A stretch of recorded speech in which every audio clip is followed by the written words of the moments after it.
Allah itu, kata Rasulullah bilang gini, Allah itu kadang-kadang mendengar seorang hambanya nyeletuk nggak sengaja,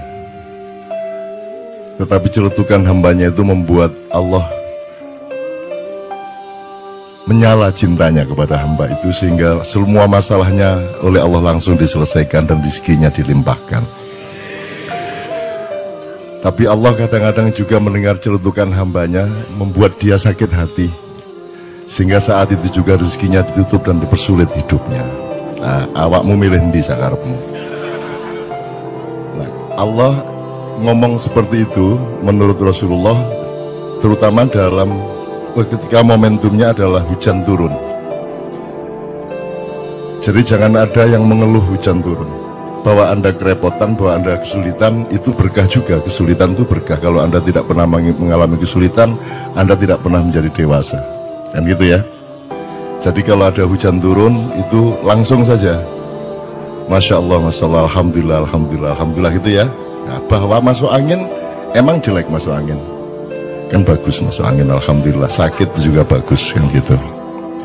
Kalau Anda masih menganggap masuk angin itu buruk, ya Anda belum mengerti kehidupan. Bahwa masuk angin harus disembuhkan, iya. Jadi kan peristiwa menyembuhkan kan juga indah. Dan syaratnya keindahan menyembuhkan adalah ada sakit dulu. Maka sakit itu adalah persyaratan keindahan, kan gitu. Ini sebelum ngomong pajak dan hutang, gitu. Ya gitu ya, satu ya. Nomor dua, saya yang memohon antum tetap di sini. Sesepuh kita Bapak Abdullah Hamahwa yang saya kenal sejak dahulu kala ya Ustadz ya, saya kenal beliau sejak dahulu kala, dan ini harus kita takzimi sebagai salah satu rujukan sejarah kita, termasuk rujukan pengetahuan dan jurisprudensi ilmu-ilmu tentang keindonesiaan, karena dia lebih berpengalaman dibanding kita semua. Itu hati awakmu nak dibanding beliau itu. Dia dulu ngalamin bagaimana mendirikan HMI awalnya, dia mengalami bagaimana Bung Karno agak terpecah hatinya terhadap HMI dan CGMI. Saiki wis gak ono wong kenal CGMI toh. Udah nggak tahu CGMI ya. Ya gimana sih, itu musuh utamanya dulu adalah CGMI dan GMNI separuh gitu ya, dan seterusnya. Tapi tidak usah saya ceritakan karena Anda sudah lelah bermusuhan dengan macam-macam, sehingga tidak usah saya ceritain bermusuhan. Nomor dua, dari sekali lagi soal mengeluh tadi, tidak ada gunanya mengeluh itu. Yang ada bersyukur saja, meskipun belum masuk akal. Jangan khawatir, nanti Anda akan ketemu bahwa dia rasional, bahwa bersyukur itu rasional. Jadi tidak usah faham dulu baru bersyukur, bersyukur saja dulu supaya Anda faham. Jadi ini logika-logika yang dia keluhkan tadi itu tidak akan tercapai karena kalau tidak ada manusia Indonesia baru yang mencoba memperbaiki kembali logikanya. Jadi alhamdulillah Ma'iyah ini, saya sudah melihat bulan-bulan terakhir ini yang disebut qaumun akhir. Jadi Allah tidak perlu menghancurkan bangsa Indonesia untuk kemudian dikasih kaum yang baru, umat yang baru untuk membangunnya. Di tengah kehancuran ini juga sudah lahir manusia baru seperti Anda, seperti Arek Gendeng Malang Budi Setiawan iku mangsa piturute, itu manusia baru, itu hibrida baru Indonesia. Dan selama masih hibrida gendeng yang mengurusi itu, Anda juga tidak usah mengeluh. Wis mesti wong gendeng wis mesti ngono iku, katika apa meneh. Tapi kan ada Anda, ada dia, ada teman-teman semua, dan ada kita. Usiamu kan masih 20, 30, 40 paling ya.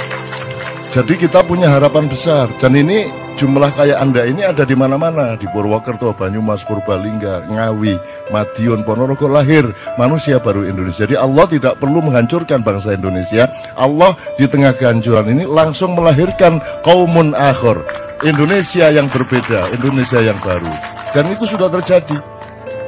Itu loh. Bahwa nanti berhasilnya itu bertahap. Mungkin Anda sudah umur 50 baru kelihatan.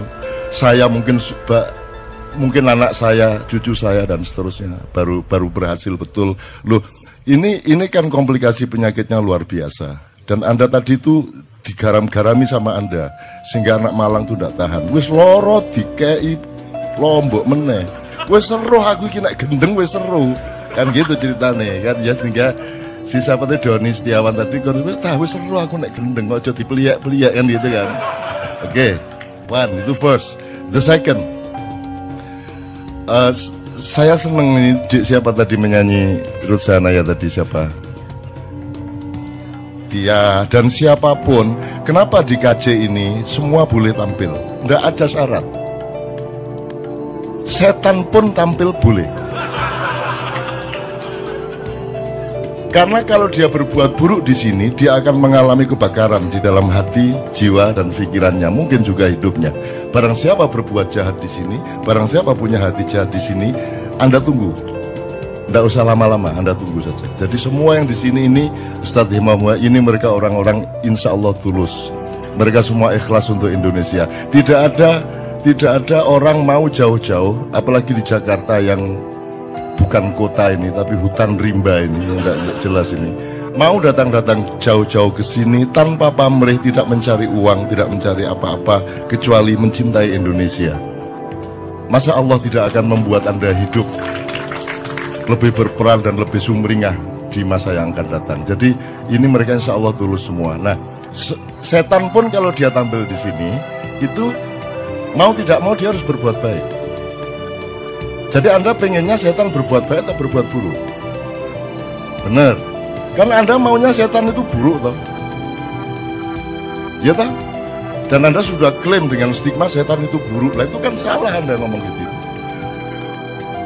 Setannya mengeluh sama saya. Saya ini disuruh Allah ini saya jadi setan ini. Saya ini cuma taat. Saya tidak punya kemungkinan lain. Sama dengan malaikat tidak punya kemungkinan lain. Manusia dan jin punya kemungkinan. Faman syaa falyu'min, faman syaa falyakfur. Kalau kamu mau percaya, percaya. Kalau mau khianat, khianat. Kalau kamu mau baik, baiklah. Kalau mau buruk, buruklah, dengan resiko masing-masing. Kita punya demokrasi dari Allah. Setan tidak punya. Lebih beruntung mana Anda apa setan? Kan lebih beruntung Anda. Makanya saya itu tidak tega sama setan. Kalau sholat, kalau saya kebetulan jadi imam, saya tidak ngomong, ayo softnya dirapatkan supaya tidak diisi setan. Saya tidak tega.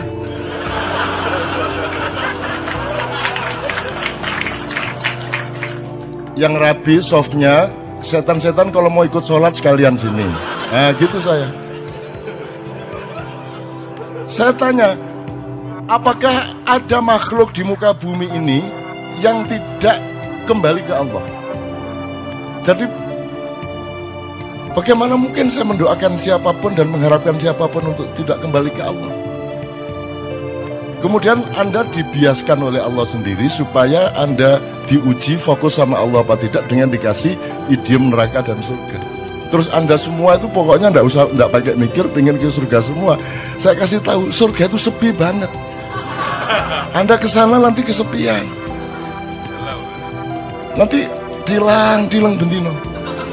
Isinya cuman siapa? Paling Hizbut Tahrir, MTA,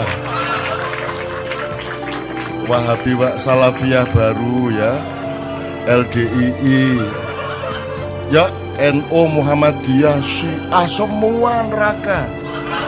Jangankan lagi Kristen, Buddha, Hindu, semua di neraka. Lah kok kamu mau masuk surga itu gimana? Nggak punya teman, sudah masuk surga nanti Anda disuruh jenggoten lagi.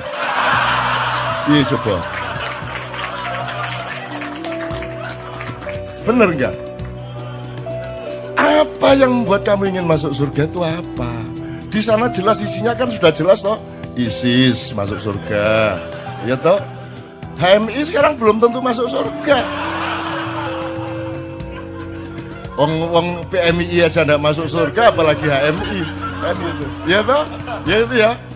Mau PMI bisa selawatan aja nggak masuk surga, apalagi HMI yang bisanya intelektual modern toh, kan gitu. Nah, ini kalau pakai cara berpikir yang terjadi sekarang loh ya, surga itu sepi, jadi Anda nggak usah mikirin surga menurut saya, nggak usah mikirin neraka, pikirkan Allah.